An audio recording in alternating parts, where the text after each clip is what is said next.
আসসালামু আলাইকুম রহমতুল্লাহ। প্রিয় মালয়েশিয়ান প্রবাসী ভাইরা, 500 রিঙ্গিট জরিমানা দিয়ে মালয়েশিয়া থেকে বাংলাদেশে যাবেন।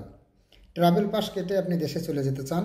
এই সুযোগটি যখন গভর্নমেন্টে দিয়েছে, এর পরবর্তীতে আমাদের কাছে প্রচণ্ড পরিমাণ মেসেজ অথবা ফোন আসতেছে যে ভাই, আমি 2023 সালের কলিংয়ে মালয়েশিয়াতে আসছি, কিন্তু আমার ভিসা পাসপোর্ট সব কিছুই রানিং আছে আমার কোম্পানির কাছে। কোম্পানি আমাকে ভিসা এবং পাসপোর্ট কিছুই দিতেছে না। এই ক্ষেত্রে আমি কি 500 রিঙ্গিট জরিমানা দিয়ে দেশে চলে যেতে পারবো? কিংবা অনেকে আমাদেরকে মেসেজ করতেছেন যে ভাই, আমি আরও 1 বছর আগে কোম্পানি থেকে লাড়ি দিয়েছি, মানে কোম্পানি থেকে পালায় চলে আসছি, কিন্তু কোম্পানি আমার নামে রিপোর্ট করে রাখছে। তাহলে এই ক্ষেত্রে কি আমি দেশে যেতে পারবো 500 রিঙ্গিট জরিমানা দিয়ে? হ্যাঁ, এর উত্তর হচ্ছে আপনিও দেশে যেতে পারবেন। তবে নর্মাল প্রসেসিংয়ে যেরকম যাদের কোনো রিপোর্ট নাই, কোনো কিছু নাই, তাদের যেরকম অনলি 500 রিঙ্গিট জরিমানা আর এসপির জন্য 20 রিঙ্গিট, 520 রিঙ্গিট দিয়ে দেশে যেতে পারে, আর শুধু একটা বিমান টিকিট হলে হয়। কিন্তু আপনার জন্য ওই সিস্টেম না। আপনার ওই যে ব্ল্যাক লিস্টগুলো আছে, যেটা আপনার ভিসা রানিং আছে, সেই রানিং ভিসা ক্যান্সেল করতে হবে, তারপরে আপনি ফিঙ্গারে যেতে পারবেন।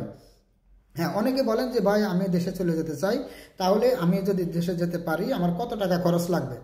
হ্যাঁ, ওই সমস্ত প্রসেসিংগুলোর খরচ আমরা সরাসরি আপনাদেরকে এখানে বলতে পারবো না। অবশ্যই আমাদের আইডিতে দেওয়া হোয়াটসঅ্যাপ নাম্বারে যোগাযোগ করবেন।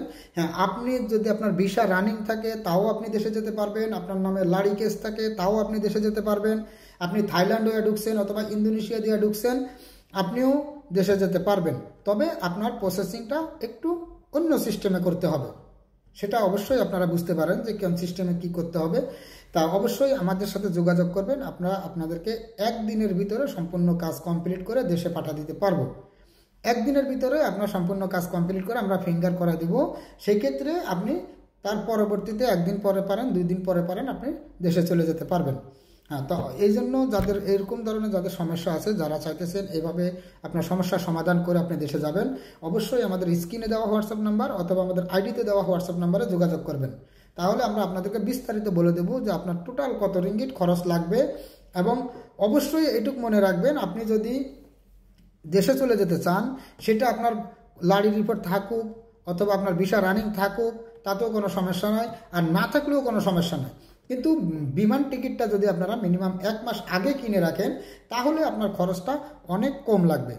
হ্যাঁ, আপনি আজকে বিমান টিকিট কিনবেন, আগামী মাসের 15 তারিখ 20 তারিখের দিকে আপনি দেশে চলে যেতে চান, এখন আপনি বিমান টিকিটটা কিনে রাখলে 500-600 রিঙ্গিটের ভিতরে আপনি বিমান টিকিট কিনে রাখতে পারবেন। আর যেই দিন আপনার ফ্লাইটের ডেট থাকবে, তার 2 দিন আগে আপনি আমাদের কাছে চলে আসবেন।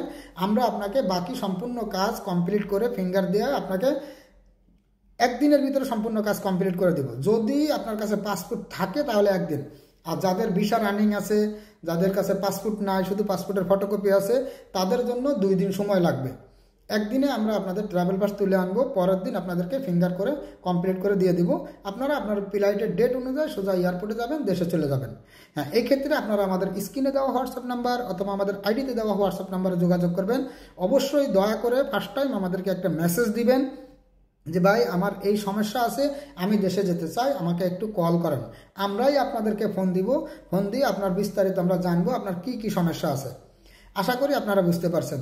তা যাদের এরকম ধরনের সমস্যা আছে, অবশ্যই আমাদের স্ক্রিনে দেওয়া হোয়াটসঅ্যাপ নাম্বার অথবা আমার প্রোফাইলে দেওয়া হোয়াটসঅ্যাপ নাম্বারে যোগাযোগ করবেন।